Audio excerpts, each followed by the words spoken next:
Welcome, my friend. Sit, take a drink, and let me tell you the tale of the Green Mist. So, you've heard tell of the boggarts and all the horrid things of old times. You've heard of the voices of dead folks and hands without arms that came in the darklings, moaning and crying and beckoning all night through. Todd Lowry's dancing on the tussocks and witches riding on the black snagged roots that turned to snakes and raced about them in the water. Aye, they were a mischancy, unpleasant sort of bodies to do with, and I'm main glad as they were all gone before my days. Well, in those times folk must have been unlike to now. Instead of doing their work in the week and smoking their pipes on Sundays in peace and comfort, they were always bothering their heads about something or other, or the church was doing it for them. The priests were always at them about their souls, and what with hell and the boggarts, their minds were never easy. The Bogles were once thought a deal more on, and at Darklins every night the folk would bear lights in their hands round their houses, saying words to keep them off, and would smear blood on the door-sill to scare away the horrors, and would put bread and salt on the flat stones set up by the lane side to get a good harvest, and would spill water on the four corners of the fields when they wanted rain, and they thought a deal on the sun, for they reckoned as it made the earth and brought the good and ill chances, and I don't know what all. I reckon they made nigh everything as they saw and heard into great Bogles, and they were always giving them things or saying sorts of prayers like to keep them from doing the folk any evil. Well, that was a long time ago. So there were, so to say, two churches. One with priests and candles and all that. The other just a lot of old ways kept up all unbeknown and hidden like mid the folk themselves. And they thought a deal more on the old spells and on the service of the church itself. And as time went on, the two got sort of mixed up. And some of the folks couldn't have told you if it were for one or the other that they had done such things. To Yule, in the churches, there were grand services, with candles and flags and whatnot, and in the cottages there were candles and cakes and grand doings, but the priests never knowed as many of the folk were only waking the dying year, and that the wine teemed upon the door-sill to first cockcrow were to bring good luck in the new year. And I reckon as some of the folks themselves would do the old heathen ways, and sing hymns meantime, and never a thought of the strangeness of it. Still, there were many as kept to the old ways altogether, though they did it hidden like, and I'm going to tell you of one family my grandfather knowed fine, and how they waked the spring one year. As I said before, I can't, even if I would, tell you of all the things as they used to do, but there was one time of the year as they particularly went in for their spells and prayers, and that was the early spring. They thought, as the earth was sleeping all the winter, and that the Bogles, call them what you will, had no but to do but mischief, for they'd nowt to see to in the fields, so they were feared on the long dark winter days and nights, in the middle of all sorts of unseen fearsome things, ready and waiting for a chance to play them evil tricks. But, as the winter went by, they thought as it were time to wake the earth from its sleeping, and set the Bogles to work, caring for the growing things and bringing in the harvest. After that, the earth were tired, and were sinking to sleep again, and they used to sing hush-a-bye songs in the fields of the autumn evens. But in the spring they went, the folk did as believed in the old ways, to every field in turn, and lifted a spud of earth from the mools, and they said strange and queer words, as they couldn't scarce understand themselves, but the same as had been said for hundreds of years.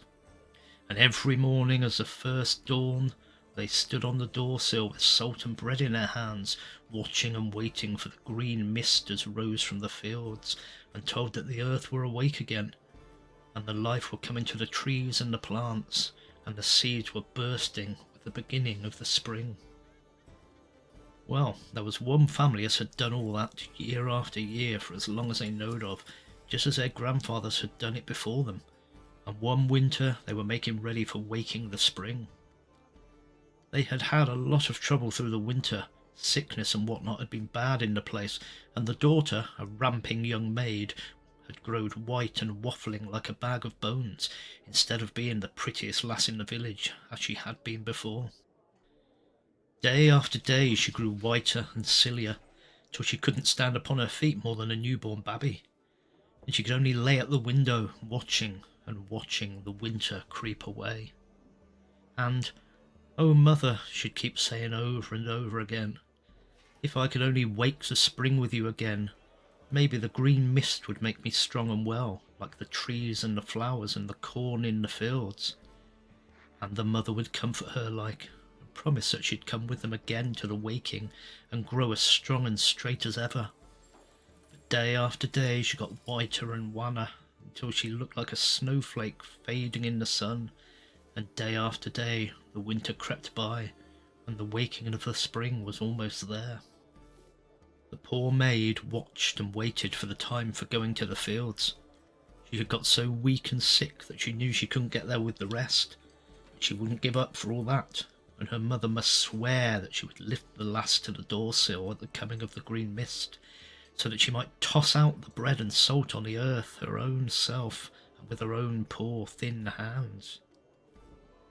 And still the days went by, and the folk were going on early morns to lift the spud in the fields, and the coming of the green mist was looked for every dawning.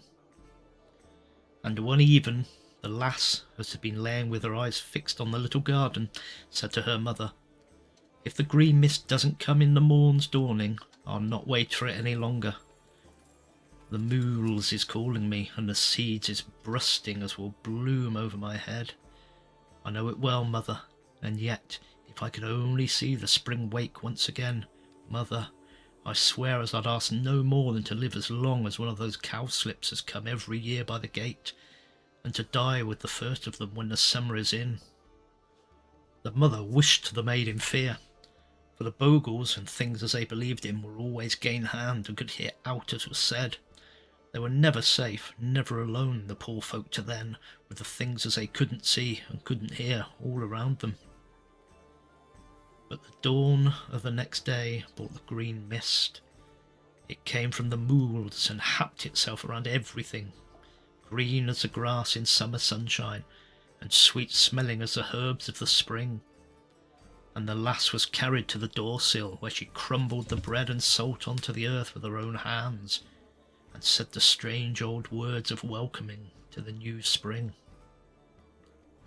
And she looked to the gate where the cowslips grew, and then she was taken back to her bed by the window, where she slept like a babby and dreamt of summer and flowers and happiness. Whether it was the green mist has done it, I can't tell you, but from that day she grew stronger and prettier than ever, and by the time the cowslips were budding she was running about and laughing like a very sunbeam in the old cottage. She was always so white and wan, while she looked like a will-o'-the-wisp flitting about, and on the cold days she'd sit shakily over the fire and look nigh dead. But when the sun came out, she'd dance and sing in the light, and stretch out her arms to it as if she only lived by the warmness of it. And by the cowslips burst their buds and came in flower, and the maid was grown so strange and beautiful that they were nigh feared on her, and every morning she would kneel by the cowslips and water and tend them and dance to them in the sunshine, while her mother would stand begging her to leave them, and cried that she would have them pulled up by the roots and throwed away. But the lass only looked strange at her and said, soft and low-like, "If you aren't tired of me, mother, never pick one of them flowers. They'll fade of theirselves soon enough. Aye, soon enough, you know." And the mother would go back to the cottage and greet over the work. She never said nought of her trouble to the neighbours, not till afterwards. But one day a lad of the village stopped at the gate to chat with them, and by, whilst he was gossiping, he picked a cowslip and played with it. The lass didn't see what he had done, but as he said goodbye he gave it to her, smiling like, and thinking what a pretty maid she was. She looked at the flower, and at the lad, and all around about her, at the green trees and the sprouting grass and the yellow blossoms, and up at the golden shining sun itself. and all to once, shrinking as if the light she had loved so much were burning her, she ran into the house without a spoken word, only a sort of cry like a dumb beast in pain, and the cowslip catched close against her breast. And then she never spoke again, but lay on the bed staring at the flower in her hand, fading as it faded all through the day. And at the dawning there was only lying on the bed a wrinkled, white, shrunken, dead thing, and in its hand a shrivelled cowslip. And the mother covered it over with the clothes and thought of the beautiful, joyful maid dancing like a bird in the sunshine by the golden, nodding blossoms only the day gone by. The Bogles had heard her and given her her wish. She had bloomed with the cowslips and had faded with the first of them. It's as true as death. And so ends the tale of the green mist. I hope you enjoyed it, and if you did, please like, subscribe, maybe leave a comment down below. Thank you for joining me, my friend. Have a safe journey. I hope to sit with you again very soon.